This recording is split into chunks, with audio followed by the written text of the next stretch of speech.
Mwebale kuona maana.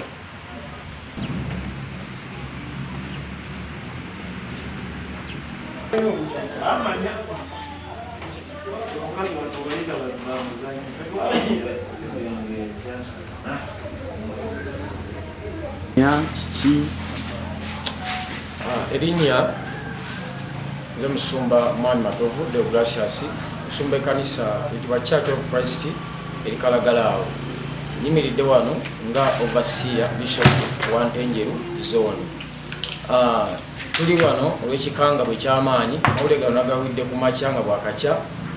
nga musumba Anet Kigozi antegeeza nti wabaddewo ekikangabwa mu kanisa yaffe eya Goshen Discipleship Church enaluwala wano nti waliwo abazigu abazze ekiro okwatakinga oba okulumba ekkanisa eno ne balumba esaidi ne bayitidde wano ku dinisa wano ne balimenya ne bayiwamu amafuta ne bakoleza omuliro ebintu byonna byabadde muno mu kanisa byonna ne bizikira byonna ne bisaanawo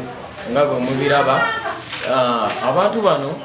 babadde n'ebigendererwa byabwe naye batandikidde ku kanisa batandikidde okuba nga bazikiriza kubanga waliwo entalo eziriwo ku ttaka lino nga bagamba nti ttaka lyabwe naye ng'ate tebalina biwandiiko biraga nti ttaka lyabwe. So ne wabaleetawo embeera ezibu bweti okubanga boonona eri omulimu gwa Kristo batandikire ku mulimu gwa Kristo naye nga nze overseer wa Ntenjeru nyongera okuzzaamu amaanyi ffenna ng'omubiri gwa Kristo yadde bagezezaako okwonoona ebikozesebwa naye Kristo waali era omulimu gwa Kristo gujjasigala nga gugenda mu maaso okuba nga tubuulira enjiri okuba nga tuweereza Katonda oyo yatuyita mu kitundu kino okuba nga tuweereza omulimu gwa Mukama waffe Yesu. Tebakumye ku kino kyokka bayongeddeyo walala basokedde ku kibanda wali ekyembaawo ne bakyokya ne bagenda wali mu nnimiro ennyaanya zonna ne bazisaawasaawa so bakoze effujjo ly'amaanyi mu budde bw'ekiro. So gwe mawulira agatali malungi mu zooni yange ya Ntenjeru nga bwe batwokezaako kyaki yaffe tubadde tubonaabona naye abaana abo babi nnyo. Ekyaki yabaddemu engoma, ekyaki yabaddemu buli kintu, bayibuli, entebe tubadde nga gundi nanyini kyaki yatuseewo n'aleeta emifaliso abadde atunda mifaliso emmotoka n'etuuseeyo ebintu ng'agenze ku shoppinga n'agamba obudde buno kambiteeke muno mu kyaki naye ebintu ebyo byonna baabyokeza mifaliso mabulangeti piro byonna biyitirifu ebintu ebyedduuka banaye tusaba gavumenti kutudduukirira.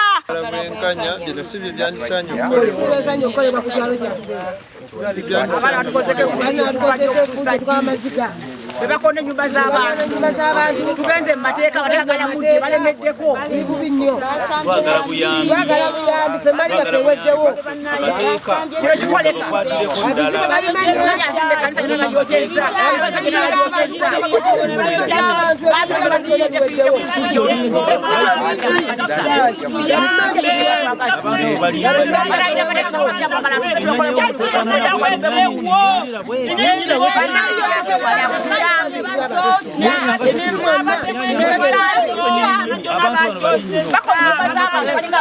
bakyokiza kiweddewo wabaddewo omusiri gw'ennyaanya wali waggulu gwonna bagusaanyizaawo ebitooke babisaaye waliwo akavuuka bakayitaka Emma Zigombye ukakola mu ofisi ya pulezidenti era wajja kuno n'ajooga kibi nnyo emabegako abadde ng'ajja na mmundu n'aganze nyinza n'okuba masasi Museveni nzalampa obuyinza efaana bwe bityo kati ne tubuuza Museveni newankubadde ayagala obukulembeze tunamuwagira tutya nga tusindikira okumumazaako eddembe netubeera awo twekandaze n'omuvubuka tumanya nti bamukwata twali tulya ate ng'akomyewo obuto n'emmundu ze kati Mukama yatuyambye oba banatuyamba ne babatwongererayo tetumanyi embeera eyo. bwenkanya bino si bye byandisanye okukolebwa ku kyalo kyaffe abaana batukozeeko amaziga bebakonde nyumba z'abantu tugenze mu mateeka batagala mudde balemeddeko bubi nnyo twagala buyambi ffe mali yaffe eweddewo kino kikoleka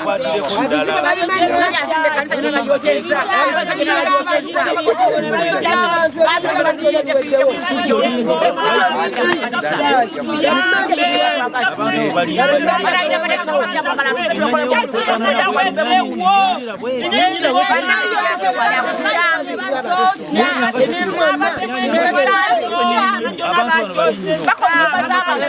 sayezezi ate nga abazisaaye bakwatibwa lubona lwakuba badduse okuli Kalyesuubula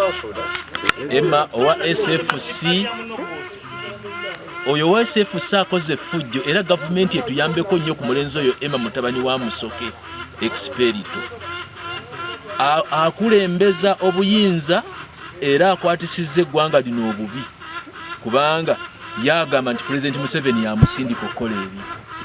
N'olwekyo President Museveni aba SFC gobo bakwatako omuvubuka bamuyita Emma bamuzaala kazo taata we ye Musoke Expedito be batukolerako effujjo lino. Abasajja bazze nga bavudde era kazo kubanga babalabye we bali era babatadde ku poliisi bayokyezza ekibanda kyange ebyuma byonna nabadde mbirese omwo ne babyokya. Sitegeera kiki kyebaagala kubanga n'ettaka si lyabwe byaggwa dda kooti yabisala nga tebalinaawo wano tebateekanga n'ono.